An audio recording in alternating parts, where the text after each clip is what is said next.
love Muhammad. We love Muhammad. We love Muhammad. I love Muhammad. I love Muhammad.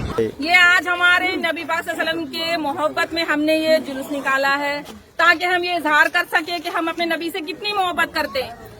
मतलब देखा जाए तो कहीं इन लोगों ने ऐसे बैनर लेकर नबी की प्यार का इजहार किया तो उस पे केस मुकदमा दर्ज हो गया।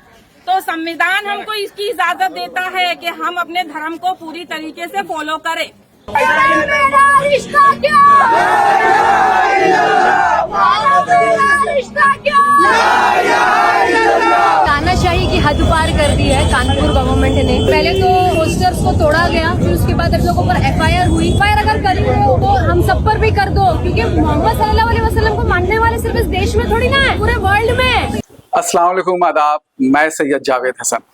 सोशल मीडिया में इन दिनों इस तरह के विरोध प्रदर्शन के वीडियो क्लिप छाए हुए हैं।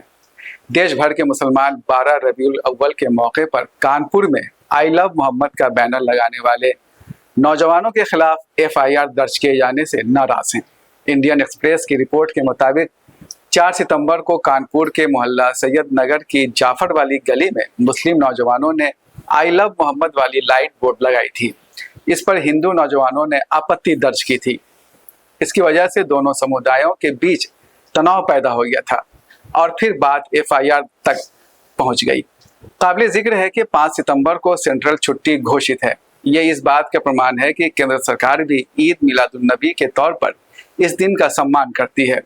ऐसे में इस तरह की घटना बताती है कि पुलिस और प्रशासन में बैठे हुए लोग एक खास एंगल से चीज़ों को देखते हैं। यही वजह है कि स्थानीय पुलिस ने कहा कि मुस्लिम नौजवान आई लव मोहम्मद का लाइट बोर्ड लगाकर एक नई परंपरा को जन्म देने की कोशिश कर रहे हैं। जिस उत्तर प्रदेश की यह घटना है, वहाँ कितनी नई धार्मिक परंपराएं शुरू की गई हैं, ये किसी से छिपी नहीं है। बात दरअसल ये है कि संकीर्ण मानसिकता वाले लोगों को पता ही नहीं है कि मुसलमानों के आखिरी पैगंबर मोहम्मद सल्लल्लाहु अलैहि वसल्लम कौन थे और बेहतर समाज और संसार के निर्माण में उनकी क्या भूमिका है। हैरत होती है उन हिंदू बुद्धिजीवियों पर जो न सिर्फ आखिरी पैगंबर की जीवनी से प्रेरणा लेते हैं बल्कि औरों को भी प्रेरित करते हैं। सबसे पहले हजरत मोहम्मद साहब के चरणों में मैं अपनी श्रद्धा निवेदित करता हूँ। आज उनके बताए मार्ग पर आप सब लोग चल रहे हैं और हमारे पूर्वोक्ता जो भी लोग विशेषकर प्राध्यापक साहब, इन सब लोगों ने जीवन या धर्म का मतलब मानवता की बात। ये थे पद्मश्री विमल जैन, जो दधीची देहदान समिति के महामंत्री हैं और बिहार के मशहूर समाज सेवियों में शुमार किए जाते हैं। वे पटना में 14 सितंबर को आयोजित एक विचार गोष्ठी को संबोधित कर रहे थे, जिसका शीर्षक था पैगंबर मोहम्मद सबके लिए। विश्व के अंदर यदि धर्म का अर्थ है तो जो धारण किया जा सकता, जो आप अपने जीवन में उतारते हैं, धर्म वही है। सभ्य समाज वो कहलाता है जिस समाज के अंदर आप अपने अलावा अपने से नीचे, अपने से दलित, वंचित और जो परेशान है, निर्धन है, उनको आप उठाने का काम करते हैं, वही समाज सभ्य कहलाता है। आज इस समाज हम सब लोग, दुनिया में कोई भी ऐसा व्यक्ति नहीं है जो अपनी जिंदगी से दुखी ना हो, परंतु उस दुख को सुख में बदलने का सबसे बड़ा माध्यम दूसरों की सेवा है। और इस दूसरों की सेवा में आप जब रमजान में लास्ट में ज़कात निकालते हैं तो आपको लगता है कि हमारे ही समाज में कुछ लोग हैं जो रमजान भी नहीं कर पाते, उनकी निर्धनता के कारण। उनको आप सपोर्ट करके अपने सहयोग करने की कोशिश करते हैं। क्यों 15 दिन या 1 महीना, पूरी जिंदगी क्यों नहीं? ये सोचने का विषय है। आपके साथ साथ कोई भी जो है दूसरा व्यक्ति यदि जीवन जी सकता है, जीवन पा सकता है, तो उससे बड़ा सुख नहीं। गौ सेवा संस्थान के संस्थापक अध्यक्ष और शक्तिपीठ छोटी पटन देवी के आचार्य बाबा विवेक द्विवेदी ने कहा कि आज के तनावपूर्ण दौर में पैगंबर मोहम्मद साहब के आदर्शों को अपनाया जाना बेहद जरूरी है। मोहम्मद साहब का जो पैगाम उन्होंने दिया इंसान के लिए, इंसानियत के लिए, उसको दिल से मानते हुए, करते हुए, मानने से और जानने से ज़्यादा जरूरी है करना।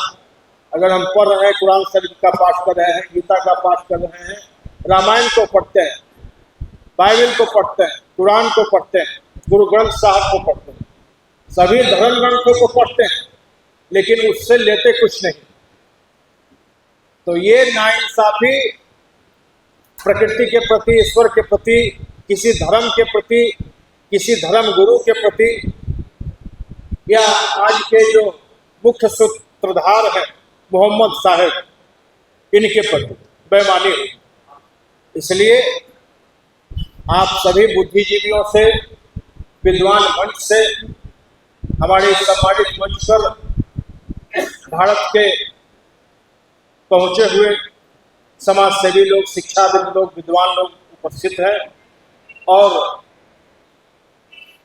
आदरणीय मोहम्मद साहब के आदर्शों पर चलने वाले। तो हम सब का यह दायित्व होता है, कोई संत है, कोई महंत है, कोई पैगंबर है, सबका एक ही कहना है कि अमन, चैन और भाईचारा के साथ इस खूबसूरत देश को और भी खूबसूरत बनाया जाए। एक दूसरे के प्रति मान, सम्मान और सद्भाव के साथ जियो और जीने दो के सिद्धांत को आगे बढ़ाएं। बिहार हिंदी साहित्य सम्मेलन के अध्यक्ष डॉक्टर अनिल सुलभ ने कहा कि अच्छे लोगों के खामोश रहने की वजह से बुरे लोगों के हौसले बुलंद होते हैं।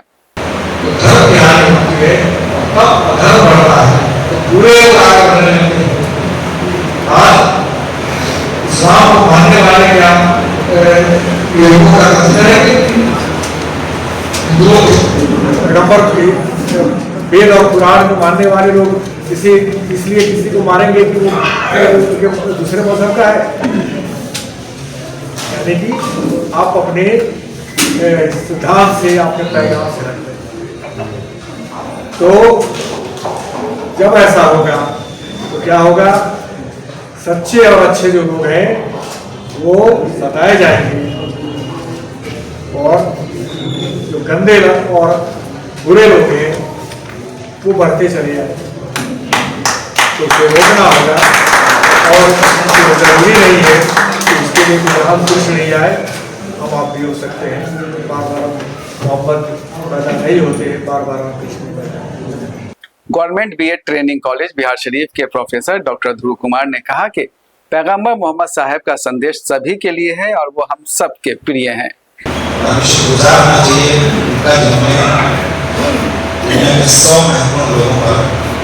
तलाश कौन ऐसे लोग हैं जो प्रभावशाली हैं समाज में, जिनकी बातों का असर, जिनके बताए मार्ग पर लोग चलने को उत्सुक।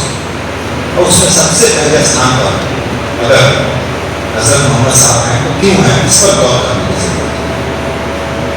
मैं जब इन चीज़ों को सोचता हूँ, देखता हूँ, मैं पढ़ता हूँ, मुझे लगता है कि ऐसे समय में सचमुच और अराजक समय रहा होगा, आज से 1400-1500 साल पहले, जब हज़रत मोहम्मद पैदा हुए। उस अराजकता भरे माहौल में यदि कोई व्यक्ति अपनी वाणी से, अपनी बातों से छोटे समूह नहीं बल्कि बड़े समूह, कई देशों के लोगों को प्रभावित करते हैं, उसको बात नहीं, कुछ ऐसी बात नहीं होगी। जब हम कुरान शरीफ पढ़ते हैं, मैं शुक्रगुजार हूँ का जिन्होंने हिंदी में उसका तर्जुमा किया और बहुत उपलब्ध कराया, सहकार भी मुझे पवित्र कुरान शरीफ के प्रति भी। तो ये बड़ा अच्छी कोशिश है ताकि जो गैर उर्दू भाषी लोग हैं, गैर इस्लामी लोग हैं, उन तक ये बात पहुँचे। और इसीलिए ऐसे आयोजनों का कारण है या फिर हम जैसे लोगों की उसमें भागीदारी शिरकत जरूरी होता है। मुझे मोहम्मद साहब इसलिए पसंद है कि उन्होंने अपना जो कुछ कहा लोगों को जीवन में उतारा, कर रहे। अगर उन्होंने कहा कि पड़ोसियों से प्यार करो, उन्होंने अपने पड़ोसियों से प्यार किया। यदि उन्होंने कहा कि शाम को देखो कोई रात को भूखा न सोए। उन्होंने हर अपने इलाके के मोहल्ले के घरों में अपने लोगों को भेजकर दिखा भी कहाँ सांझ का चूल्हा नहीं जला, किस घर से धुएं नहीं उठ रहे हैं। ये है बातों के असर का एक नतीजा। इसीलिए पैगंबर साहब हजरत मोहम्मद साहब हमारे लिए सबके लिए। एक साल पहले हमने प्रोफेसर रामप्रिय शर्मा के इंटरव्यू पर आधारित एक वीडियो जारी किया था, जिसमें बताया था कि आखिर क्यों उन्होंने कुरान का संस्कृत भाषा में अनुवाद करना शुरू किया। शर्मा जी और गोष्ठी के वक्ताओं को पता है कि इस्लाम और कुरान क्या है और पैगंबर मोहम्मद साहब क्या है, इसीलिए वे बेहद विनम्र हैं। वे कभी धर्म के नाम पर दंगा फसाद की बात नहीं कर सकते। समाज में दंगा फसाद वही करता है जो ना अपने धर्म को जानता है, ना दूसरे धर्म को जानने की कोशिश करता है। महान स्वतंत्रता सेनानी सरोजिनी नायडू ने 1917 में मद्रास में दिए गए भाषण में कहा था, पैगंबर इस्लाम ने जो सबसे महत्वपूर्ण सिद्धांत सिखाया वो है भाईचारा, नागरिक जीवन का भाईचारा, बौद्धिक जीवन का भाईचारा और आध्यात्मिक जीवन का भाईचारा। इस मामले में अन्य धर्मों और आस्थाओं के लोगों को भी इबादत करने की पूरी आज़ादी दी गई है। यही वो चीज़ है जिसे हम आधुनिक सहिष्णुता कहते हैं और यही असल में सभ्यता है। अगले वीडियो के लिए दीजिए इजाज़त। अल्लाह हाफिज़।